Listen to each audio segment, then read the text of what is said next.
For more than a decade now, indie developer David Szymanski has been making off-kilter and wacky games in his spare time. While a lot of these have never truly gained mainstream attention, Szymanski's reputation changed in a big way when Dusk was released in late 2018. Still the best indie boomer shooter on the market, the game felt like the culmination of Szymanski's childhood of playing games that most folks never talked about. It certainly was odd that he made a tribute to Chasm the Rift, of all things. In the years since Dusk's release, Szymanski has been busy with other projects at publisher New Blood Interactive, but he never let his passion for smaller creations die off. He's been responsible for contributions to the Dread X collection, spun off a game from that to form Squirrel Stapler, and even had the moderate hit Iron Lung a few years back. His name is known to the right people, even if he's still not an overwhelming mainstream success. So with that brief history out of the way, it's no real surprise that Butcher's Creek, Szymanski's latest small-scale project, is a send-up of games he grew up admiring. In a riff on Condemned Criminal Origins, Fear, Silent Hill, and indie darlings such as Amnesia and Slender Man, Szymanski has created an atmospheric and intense little experience that highlights all of the lessons he has learned in game development throughout the years. This is a game with basically no fat that focuses on a core mechanic and does the most it can with it for a few short hours. While I might be a mark for Szymanski's work, I don't know how anyone could object to what Butcher's Creek does.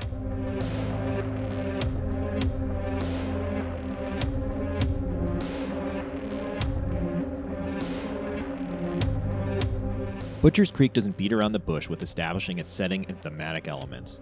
This is a game where a crazed man goes into the town of Butcher's Creek to search for snuff films on VHS. Along the way, he grabs random weapons off the walls and floors to bludgeon people to death. Rinse and repeat until an unsettling conclusion occurs that incorporates some of the Lovecraftian influences that Dusk had. As with other Szymanski games, you can tell the idea here wasn't centered on crafting a strong narrative for players to engage with. That doesn't mean that some of the writing you find isn't at least well thought out, but the narrative elements in Butcher's Creek are more taken from any number of true crime serials and documentaries you can stream than strewn about to set up and deliver on a story.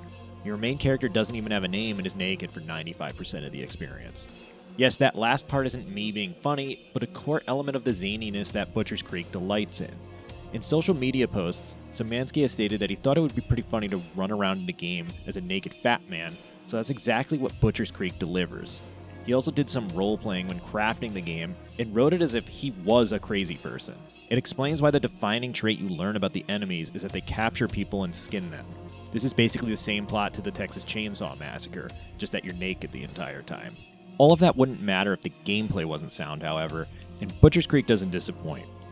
I won't belabor this point as the game has incredibly brief tutorials, but this title works like a stripped-back version of Condemned. Everything is first person, and you only have melee weapons, though you can throw your equipped weapon at foes. You swing with a basic attack, have the ability to block with a well-timed button press, and can kick foes to stun them. Butcher's Creek differentiates itself by having a stamina meter and doing some fun things with its health system to make encounters tense. Since the entire premise is that you're some lunatic wandering around collecting snuff films, the more VHS tapes you gather, the higher your health goes. This is capped at 10 tapes, but if you hold on to more of the cassettes, you can take more damage. Where things get really interesting is that VHS tapes are also your currency for saving your game, meaning you need to gamble with how often you're saving against a depleting health bar. To throw another wrench into the mix, you could also spend multiple tapes on various doors that then unlock some stronger weapons at various points in the game. I think that's a really creative conundrum that the game presents, though it does eventually become redundant, as VHS tapes are maybe too plentiful. I live-streamed the game for my first playthrough and played on the hard difficulty, and halfway through the game, I was constantly at 10 or more tapes. I wouldn't save until I found another tape, ensuring that I never lost my max health. Where I think this idea kind of stumbles is that the enemy AI isn't what you'd call intelligent. Combat works more or less like Condemned, with the player focused on learning the swing patterns of their weapons and dealing with spacing. Enemies have tells for when they will do light, medium, or heavy attacks, and there's a pretty nice pool of different types of foes. While a stamina meter ensures you can't go completely bananas on someone, the kick you're given can trivialize a lot of encounters. Enemies cannot block when stunned, so if you kick and then swing your weapon, you almost always hit your foe. Now, I absolutely died while playing Butcher's Creek, and the punishing save system can see you repeat decent chunks of the game if you're not careful, but eventually things become rote. You get into a rhythm, and your brain almost shuts off as you clobber enemies, grab VHS tapes, and explore the deranged town you're in. Because VHS tapes are overly plentiful, the limited health system doesn't really ever feel like it factors into things. It may sound like I'm hating on the game, but I merely wanted to bring up some shortcomings that I think can be fixed. What doesn't need fixing at all is the atmosphere.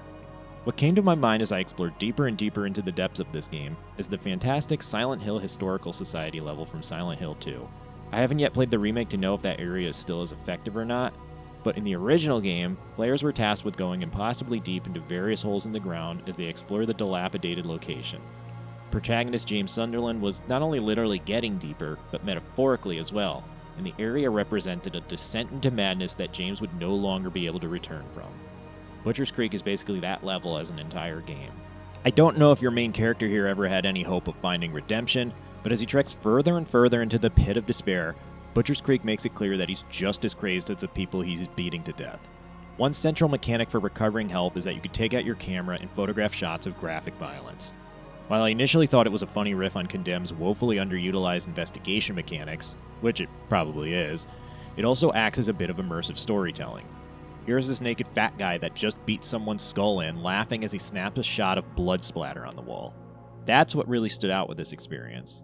The combat is certainly fun in the same way that Condemned was, but Szymanski has become a master at crafting a certain vibe of despair that permeates throughout his games. Dusk was unmistakable in its exploration of Midwestern angst, and now Butcher's Creek feels like a game designer flexing his dominance of atmosphere. It's a joy simply for that, even if the gameplay wasn't sound.